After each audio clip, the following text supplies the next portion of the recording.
안녕하십니까.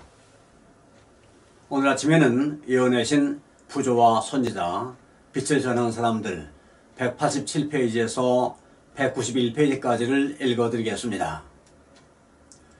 우리를 위하여 특별한 구원을 베푸시거나 새롭고 예기치 않은 은총이 우리에게 허락될 때마다 우리는 말로써 감사할 뿐 아니라 야곱처럼 그분의 사업에 예물과 헌금을 드려 하나님의 선하심을 인정하여야 한다. 끊임없이 하나님의 축복을 받는 우리는 드리는 일도 끊임없이 해야 한다.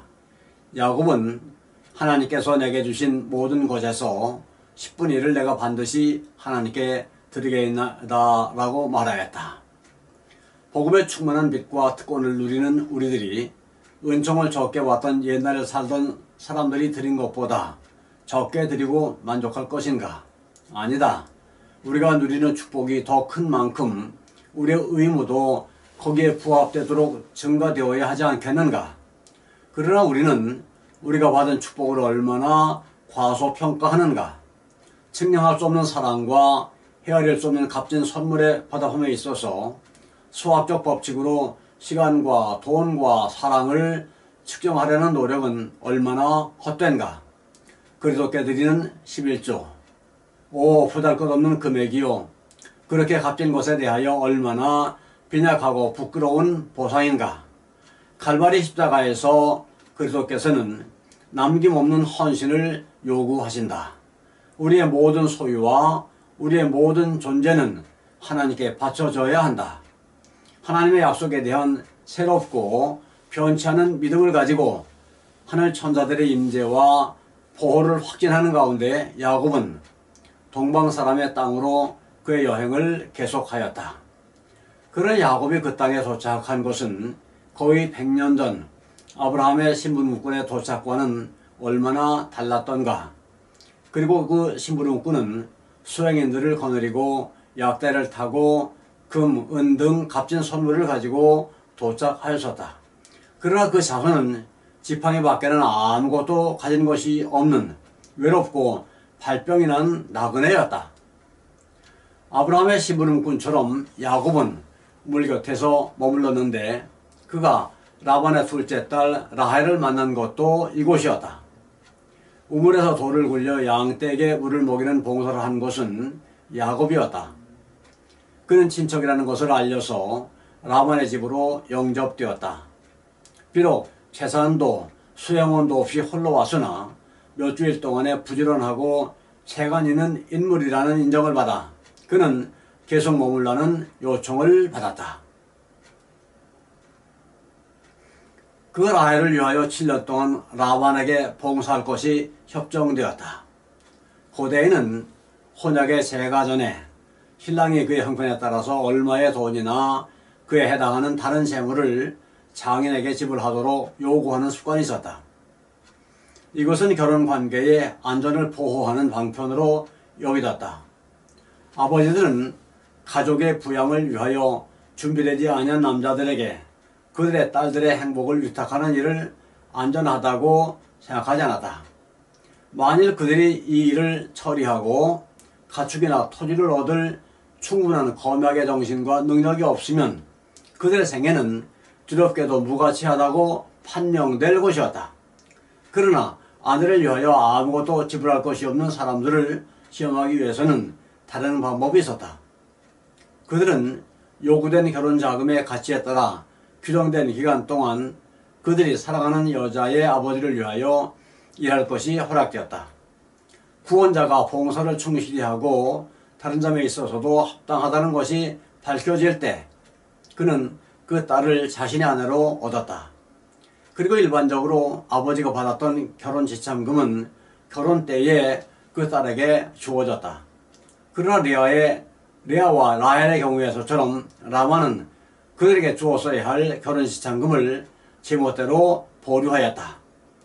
그들은 메소포타미아를 떠나기 직전에 이것에 대하여 아버지가 우리를 팔고 우리의 돈을 다 먹었다고 언급하였다. 고대의 습관은 라반의 경우에서처럼 비록 남용되는 일이 때때로 있을지라도 좋은 결과들을 가져왔다. 구원자가 그의 신부를 얻기 위하여 봉사하라는 요구를 받았을 때 그것은 조급한 결혼을 방지하고 가족의 생계를 유지할 그의 능력과 동시에 그의 애정의 깊이를 시험해 볼 기회가 되었다. 오늘날 우리 시대에는 그와 반대되는 일을 따라가므로 그 결과 많은 불행들이 생긴다. 결혼하기 전에 서로의 습관과 성질을 알 기회는 거의 없으며 일상생활에 관한 한 그들이 결혼 서약을 하기까지는 사실상 알지 못하는 경우가 흔히 있다. 많은 사람들은 저희가 서로 적합하지 않다는 것을 너무 늦게야 발견하며 그 결과 그들의 연합은 일평생 불행하다. 남편과 아버지의 게으름과 무능 혹은 악습으로 인하여 고통당하는 일이 종종 있다. 고대의 풍습을 따라 결혼 전에 구원자의 성품을 시험했다라면 큰 불행을 방지할 수 있었을 것이다. 야곱은 라헬을 위하여 7년 동안이나 충실히 봉사하였으나 그는 봉사한 세월을 그가 연애하는 까닭에 수일같이 여겼다. 그러나 이기적이고 욕심 많은 라반은 그렇게 귀중한 조력자를 더 오래 잡아두고자 하여 레아를 라헬 대신에 바꿔주는 무자비한 기만을 행하였다. 레아 자신이 그같이 속이는 일에 가담하였다는 사실은 야곱으로 그 여자를 사랑할 수 없다고 느끼게 하였다. 그가 분개하여 라반을 비난하자 라반은 또 7년간을 봉사하면 라헬을 주겠다고 제의했다. 그러나 아버지는 레아를 버리지 말도록 강요했는데 그럴 경우 집안의 불명예를 초래할 것이었다. 이하여 야곱은 매우 고통스럽고 괴로운 처지에 놓이게 되었다. 마침내 그는 레아를 그대로 두고 라헬과 결혼하기로 결심했다. 라헬은 항상 사랑을 가장 많이 받았다. 그러나 그 여자의 레아는 그의 편에는 시기와 질투를 자극하였고 그의 생애는 이 자매 아내들의 맞결음으로 인해 쓰러졌다. 20년 동안 야곱은 메소포타미아에 체류하면서 라반을 위하여 일했으나 라반은 친족 간의 유대를 돌아보지 않고 그들의 관계에서 오는 모든 이익을 자기 자신만이 취하였다. 그는 자신의 두 딸을 위하여 14년의 노역을 요구했으며 나머지 기간 동안 야곱의 품삯은 10번이나 변경되었다. 그래도 야곱의 봉사는 부지런하고 신실했다. 그들의 마지막 회견에서 그가 라반에게 한 말은 가혹한 주인의 이익을 위하여 그가 어떻게 꾸준히 일했는가를 생생하게 묘사한다.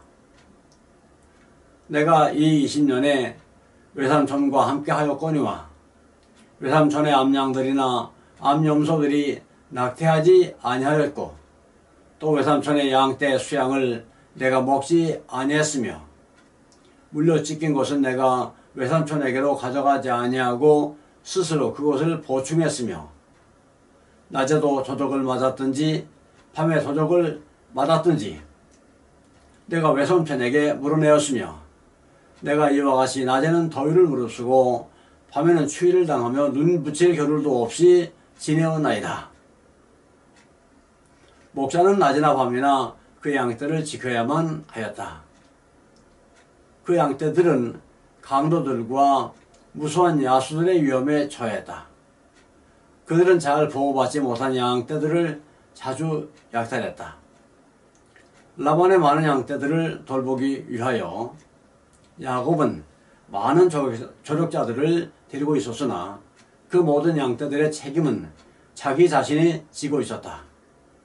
건조한 계절에는 목말라 죽지 않도록 보호하고 가장 추운 계절에는 밤에 내리는 심한 소리에 떨지 않도록 보호하기 위하여 연중 어떤 때는 몸소 양떼들과 함께 있어야 할 필요가 있었다.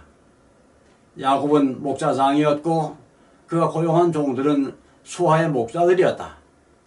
만일 어떤 양이 없어지면 목자장이 손해를 보았다. 만일 양떼가 번성하지 아니하면 그는 그 양떼를 돌보도록 책임을 맡긴 종들을 불러 엄히 문책했다. 부지런하며 수고를 아끼지 않은 목자의 세계와 그의 책임하에 맡겨진 무력한 동물에 대한 그의 부드러운 동정심은 영감받은 성경 기자들로 말미암아 복음의 가장 귀중한 어떤 진리를 설명하는 데 사용되었다. 그리스도께서는 당신의 백성과의 관계에 있어서 한 목자로 비유되었다. 타락 후에 그분께서는 당신의 양들이 죄의 어두운 길에서 멸망당할 운명에 있는 것을 보셨다. 이 방황하는 양들을 구원하시려고 그분께서는 영예롭게 영광스러운 당신의 아버지의 집을 떠나셨다. 그분께서는 그 잃어버린 자를 내가 찾으며 쫓긴 자를 내가 돌아오게 하며 상한 자를 내가 싸매어주며 병든 자를 내가 강하게 하리라.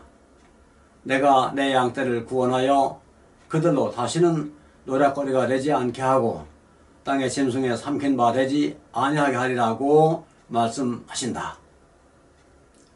낮에는 더위를 피하는 그늘을 지으며 또 풍우를 피하여 숨는 곳이 되리라는 당신의 우리로 그들을 부르는 그분의 음성이 들린다. 양떼를 돌보시는 그분의 노력은 지치지 않는다. 그분께서는 연약한 자에게 힘을 주고 고통당하는 자를 구하며 어린 양들을 당신의 팔로 모아 당신의 품에 안으신다. 그분의 양들은 그분을 사랑한다. 타인의 음성을 알지 못하는 고로 타인을 따르지 아니하고 도리어 도망하느니라. 아멘. 감사합니다. 오늘 아침에는 여기까지를 읽어드렸습니다.